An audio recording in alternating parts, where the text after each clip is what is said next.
पौराणिक धर्म ग्रंथों में ऐसे कई ऋषियों का उल्लेख मिलता है जिनसे जुड़े कई रहस्य हैं और कई रोचक कथाएं भी मौजूद हैं।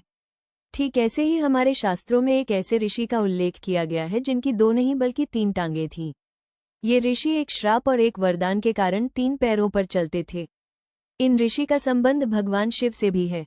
भृंगी ऋषि भगवान शिव के एक महान भक्त थे, लेकिन उनकी भक्ति में एक अनोखा पहलू था। वे केवल भगवान शिव की ही पूजा करते थे और माता पार्वती को उतना महत्व नहीं देते थे, क्योंकि वे शिव को ही सब कुछ मानते थे। जब वे कैलाश पर्वत पर शिव और पार्वती के दर्शन के लिए जाते थे तो वे केवल शिव की ही परिक्रमा करते थे, पार्वती की नहीं।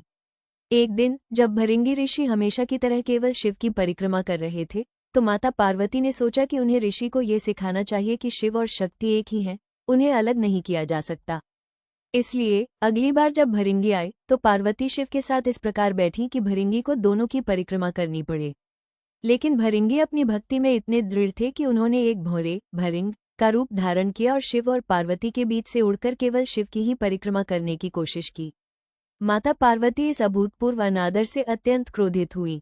उन्होंने भृंगी ऋषि को श्राप दिया कि उनके शरीर का वो हिस्सा जो उन्हें अपनी माता से मिला है, यानी कि मांस और रक्त, वो नष्ट हो जाएगा।